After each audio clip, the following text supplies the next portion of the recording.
And joining us right now in studio is Kim, and I'm so honored to have you on. I was just like, I wonder who his heroes were in music. So I see your style, but I catch little glimpses. So who did you like growing up? Michael Jackson, Prince, my family, my parents were big jazz heads, so we had Grover Washington and Michael Franks and Nancy Wilson in the house. So there are a lot of names in that hat. Yeah. And you grew up in Motown itself. Exactly. I mean, you're from Detroit, the birthplace of R&B, but you had to go through the fire in more ways than one. Talk a little bit why it was important to share your life in this memoir and talk about the hardships on the way to fame. Well, people who have followed me are not strangers to me sharing my story. I've spoke candidly over the years in bits and pieces about my struggles with depression and homelessness and addiction.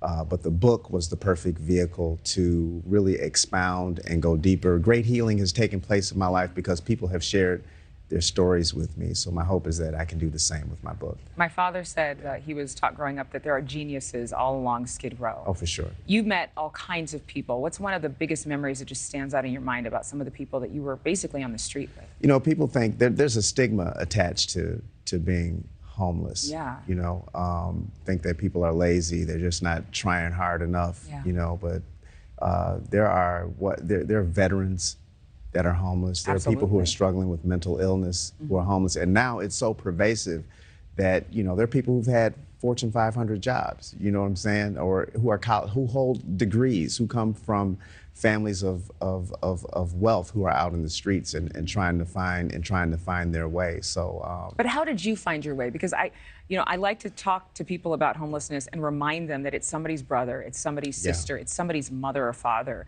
who's out there. And a lot of times they don't want a home. You know, some homelessness advocates are going to say, oh, that's not true. My mother works with homeless people. I've had family members who are homeless. What is the breakthrough? What would you say to people who are counseling folks and helping them transition to a better life? To be compassionate, to have some understanding. There's no cookie cutter experience that someone is going through. Each situation is different. I wound up being homeless. I was in the throes of alcohol and drug addiction. I left my parents' home when I was 19 years old. And again, all the opportunity afforded to me. My parents are college educated. We had 2 cars in the garage, and and here I am out in the streets, like doing this dance, eating out of trash cans. But it was because of emotional distance, from what I read in your book. It was because in your family, people didn't talk about everything, which is what a lot of families do. You write love songs today. How did you connect emotionally after living such a hard life of not being able to express emotion? Well, music has always been a vehicle for me, even through the darkest periods of my life, and I talk about that in the book. Some of the songs on my first album were crafted in the rescue mission in Detroit, you know, in the Salvation Army in Detroit. You know, music has always been a light, and I'm grateful for that. And when you listen to my music today, and I talk about this in the book too, when you listen to my music today, it's the culmination of all of those experiences, you know. So I learned how to express myself and found my voice in my music. And there you are there with your cool glasses. This is, I mean, one of the best dressed dudes on the planet. Let me just tell you right now. Kim's memoir, Share My Life, is available today. You can get it in stores wherever books are sold. Of course, you can get it online. And what I love is that you are so vulnerable in the book.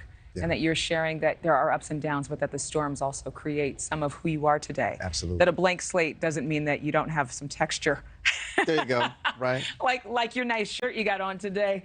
Thank you for watching. Go to newsnationnow.com to find NewsNation on your television provider. And don't forget to click the red subscribe button below to get more of NewsNation's fact-driven, unbiased coverage.